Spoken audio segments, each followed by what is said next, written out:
Yo, what's going on, Latin Wealth family? Welcome to another episode to Wealth Wednesday, a new weekly show that we're knocking out and we're creating for you guys.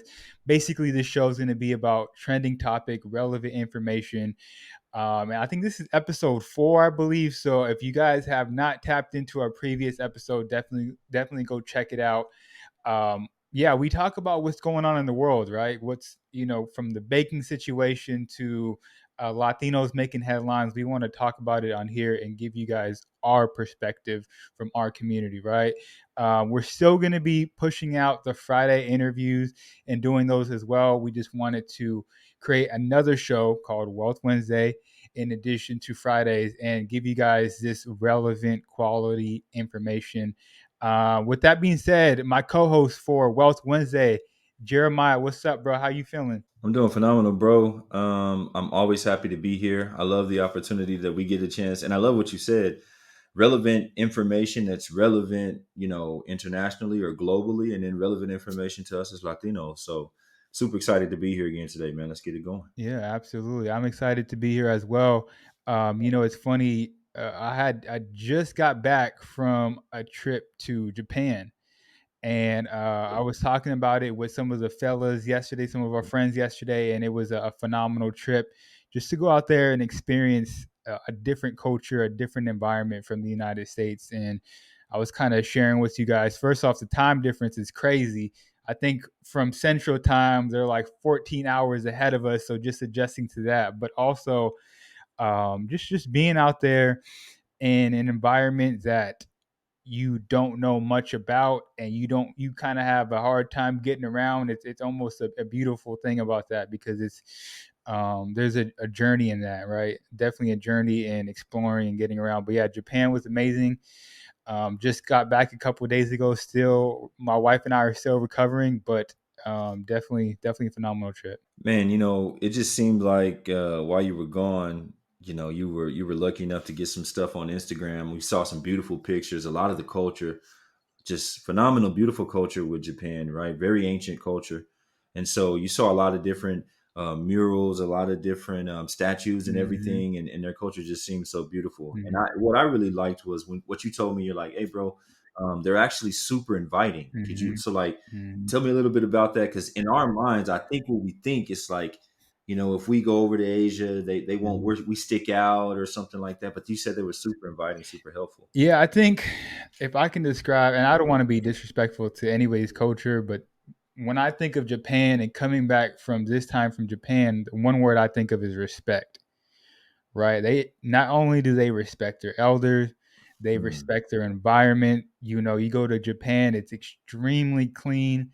Everything from the subways to the buses. You're not going to see no rats. You're not going to see no New York City rats out there. Just very, very clean What? environment. Yeah, yeah. You're not going to see none of that, right? So, even there's something out there that you can't really do out there is, you go to these local food vendors and you may want to buy something to eat, a quick eat. And you typically in America, we like to, walk and eat. If we got I don't know, pizza or whatever, hamburger, if you're on the street being a tourist, you can just walk and eat. Out there, they don't let you do that. Wherever you buy your food at, you have to be in that spot and finish your food. And yeah, phenomenal people Hmm. out there. I said once again, respectful people. They respect their environment. They respect one another, and it seems like if you're whether you're from America or anywhere else, if you need help, they're going to be there to help you out. Super nice and polite people. Um, Very respectable, man. And it's crazy because that was the first time in a while that I was completely present where I was at. I was where my feet were at, right? And the little things like, yo, you can't walk around and eat, you can't drink and eat. You got to stay where you're at, right? And enjoy your food, enjoy what's around you. And like, that's literally what I was feeling when I was out there. Like, I wasn't attached to my phone. Like Jeremiah said, I was posting here and there on Instagram, but man, I was really just being present. And it's like it's crazy to say, but it's almost like all the anxieties that you would have in the States, they just completely go away out there. For me, at least, right? And as soon as I touched down at LAX, all of it came back. You know what I'm saying? Right. But yeah, it was. I think it's extremely important for us Latinos. We do a phenomenal job of going to other countries and experience each other people's cultures and whatnot. But even outside of the Latino culture, the experience like the Asian culture, the African culture, I think is extremely important. I think traveling is one of the best ways for you to learn. Um, I mean, I've learned so much with traveling, not only about other people, but also about myself as well. So, yeah, gotta love it. Man, I think that that is, you know, that's something in the mindset of people or us just in general. I think it's more American than Latino, Hmm. right? But us just thinking that we're the pinnacle, we're the top of Hmm. everything, and what you start to realize when you go other places and you're open minded, you start to find things within yourself, and things are Hmm. released or things are let go of or things are gained that you never thought that you would ever achieve or you would ever gain. And so your sense of presence, right, being able to center yourself in everything, and you came back super refreshed. I saw we were Yeah, talking yesterday, and I could just tell you were recharged, man. And you're just ready to yeah, go, ready to push forward. So I, the trip sounded like it was phenomenal. I can't wait to take my wife, man. Seems like a yeah. phenomenal place to go. Yeah, definitely got to do that. So, yeah, I mean, definitely wanted to share some life perspective in addition to some world news and some things that are going on in the United States with you guys. But with that being said, let's transition a little bit into some of the topics that we want to jump into today. We got a couple things that we're going to jump into today, but number one, we want to jump into breaking down Warren Buffett's warning on earnings, right? We're gonna jump into that. But if you guys don't know who Warren Buffett is, because we might have some Latinos out there that just simply don't know, um, he's an American investor and he's currently the chairman and CEO of a company called Berkshire Hathaway. And he's really best and well known for being one of the best investors of our lifetime. I don't know his age, but I think he's around 90 years old or somewhere around that, right? But he also has a net worth of Yeah, a little bit 104 above 90. billion dollars. He said he's 90. A little bit above. Yeah, I think he's like Yeah, 93 or something. yeah, 93, 94, 93. I something like mean, that. which is it's crazy. But yeah, like I said, he has a net worth of 104 billion dollars as of March 2023. And he's the fifth richest person in the world. What else? His company Berkshire Hathaway. Just a fun fact: for one share of that company, one stock of that company, it's right now floating around $500,000 for one share of his company. Very wealthy man, very smart man.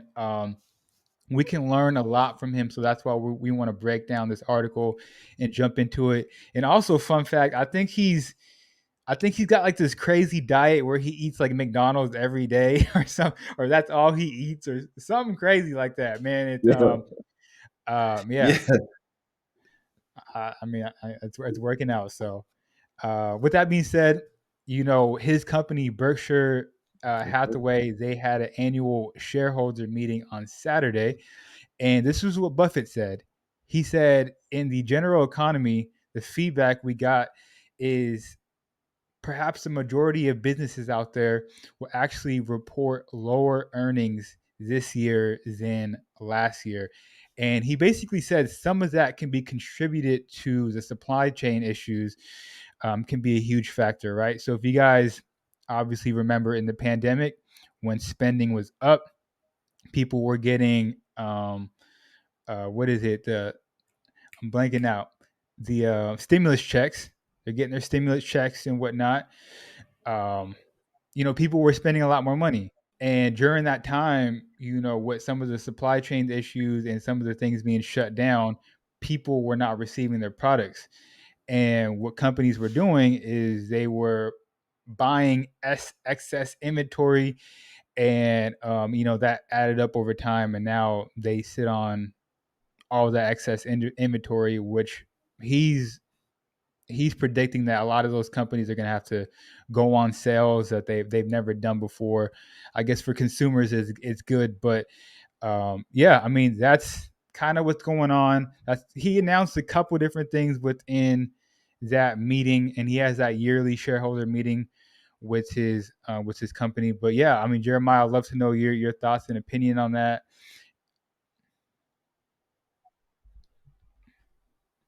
Yeah, I mean, just to piggyback off of what you said, obviously, what he said is due to the logistical issues, right? Supply and demand.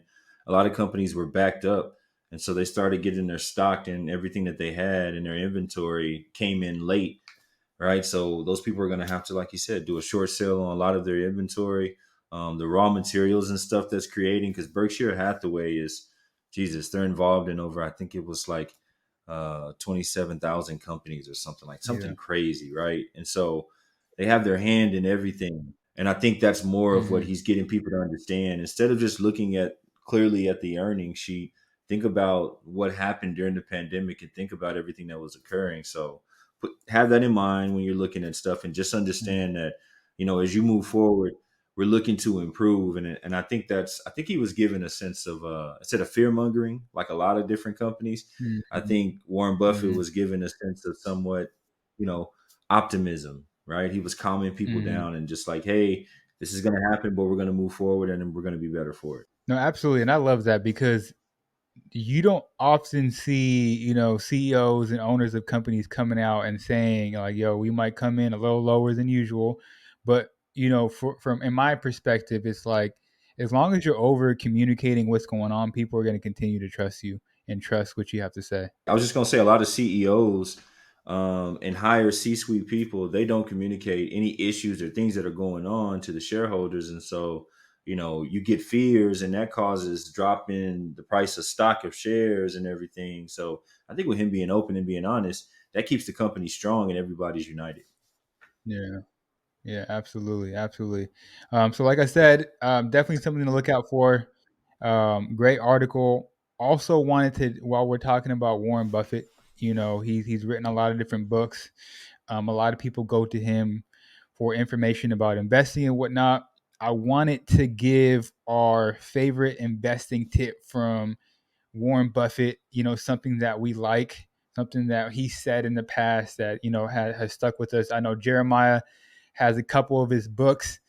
But yeah, bro, what's one of your favorite investing tips from Warren Buffett? For me, it's super simple. This is one of my favorites. He says, "Never risk what you have and need for what you don't have and don't need." Super simple, Mm, right? You're like, oh, okay. No, it really is kind of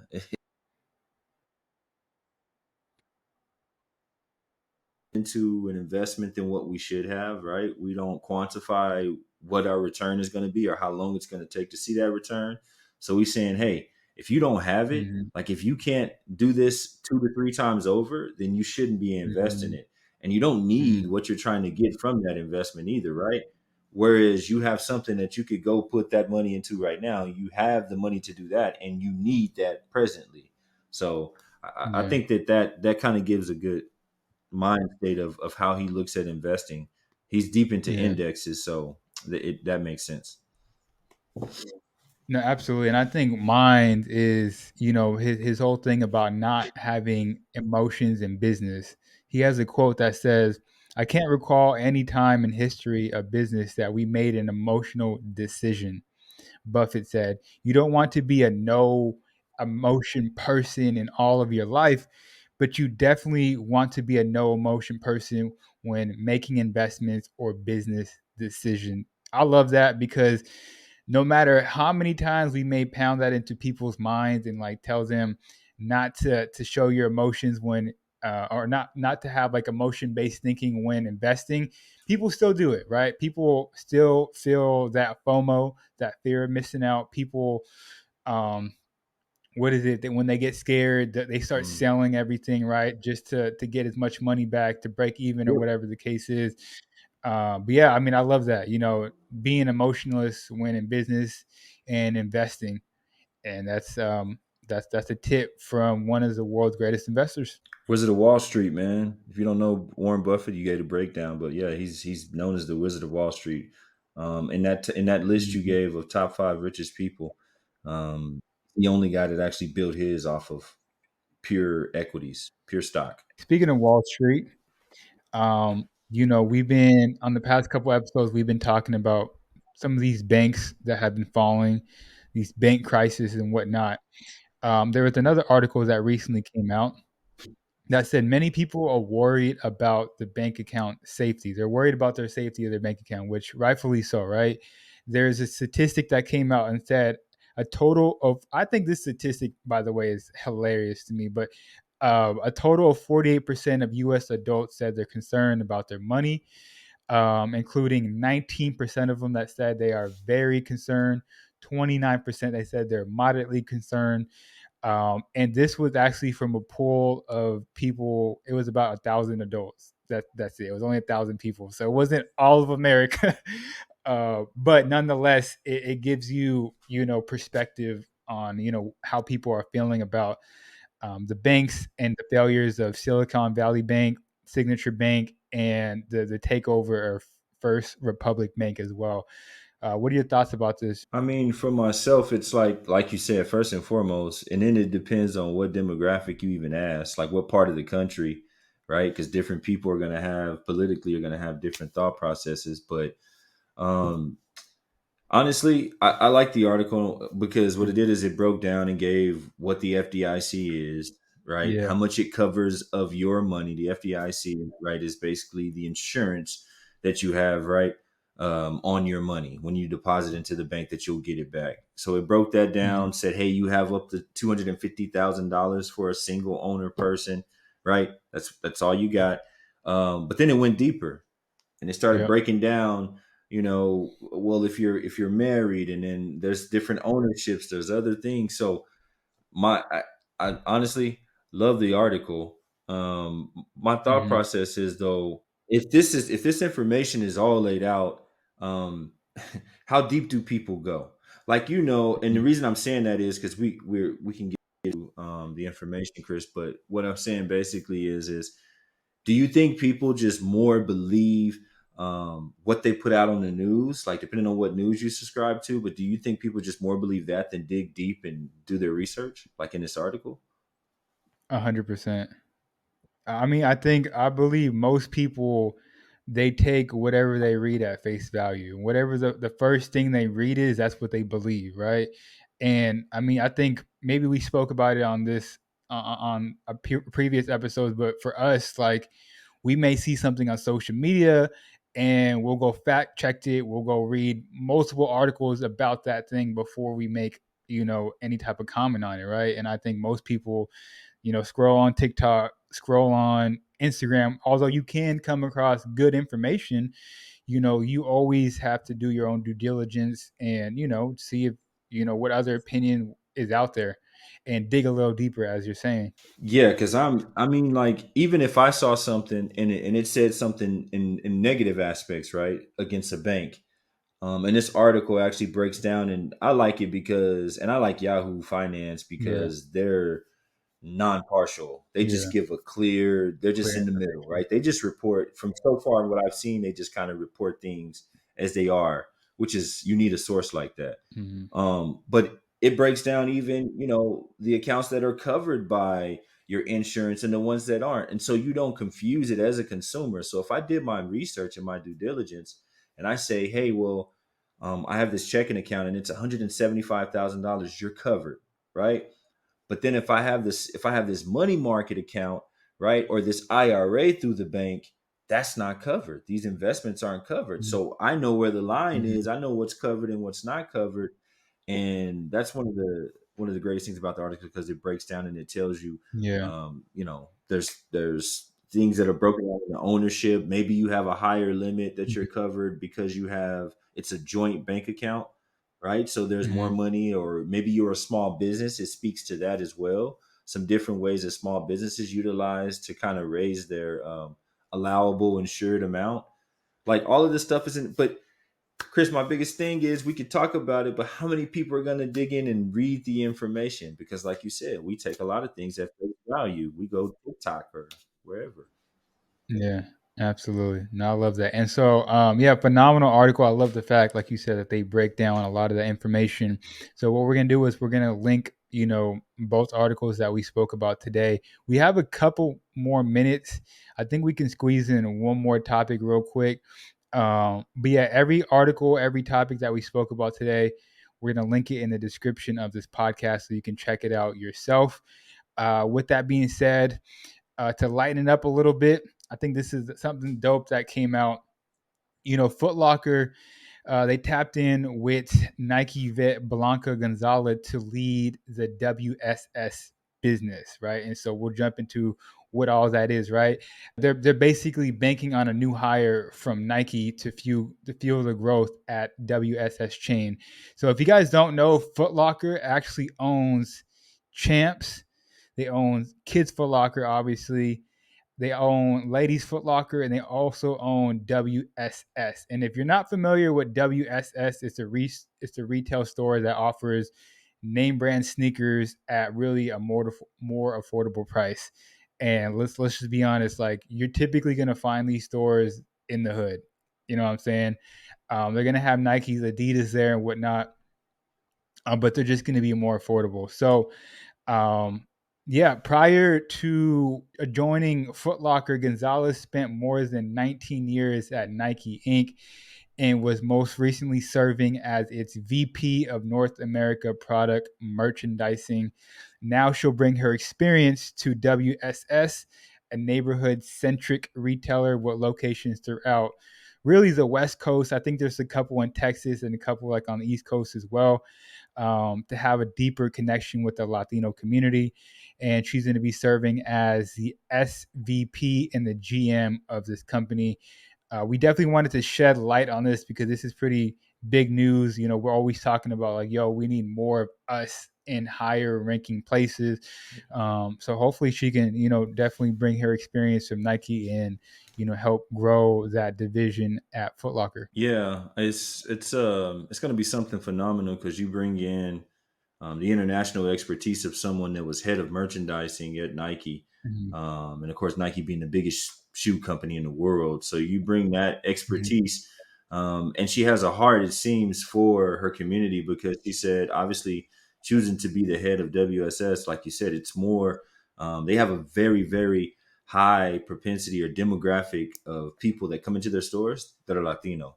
They're in Yeah. spaces and areas that are more Latin based. If you go on their website, you can actually flip it to where it's in Spanish. You Spanish. touch a Yeah. button and the whole website turns into Yeah. Spanish. So you can see that they're more focused on us. They got 165 stores, and they're all a lot of them. Some are East Coast, but the majority of them are West Coast. Mhm. Arizona and over, New Mexico, Arizona, and then over and a lot in California as well. So I think that you can see she's super focused on bringing that expertise, and elevating the game of Mhm. WSS and Foot Locker as well, because she's going to have a big voice, as Foot Locker seeks to increase their market share.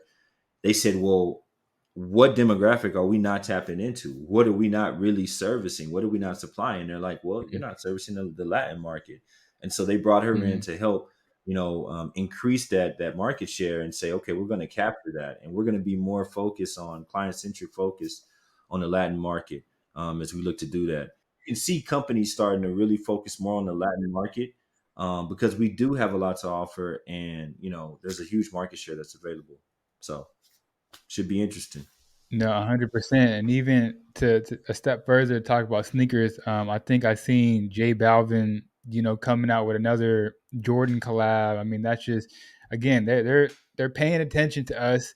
Adidas already has a collab with Bad Bunny, and they know, there's a lot of us out there where we're huge supporters and whatnot. So it's going to be very interesting to see what changes she makes with WSS. I'm curious, like, what does that consist of? How are Hmm. they going to get more of us shopping there? Are they going to drop some like exclusive? I don't know. I'm curious, like, what they're going to do there. But yeah, so with that being said, we're going to wrap this thing up. We'll leave all the links to the articles in the description of this podcast. Thank you guys for tuning in this episode. And if you guys can do us a huge favor and share this episode with one other person that needs to hear this information, that would mean the world to us. We want to continue to grow this community, when we want to continue to reach more Latinos, and we can do that with you guys' help. With that being said, you guys can follow us at Latin Wealth on Instagram. With that being said, it's your boy Chris, and we'll catch you guys on the next week's episode. Peace.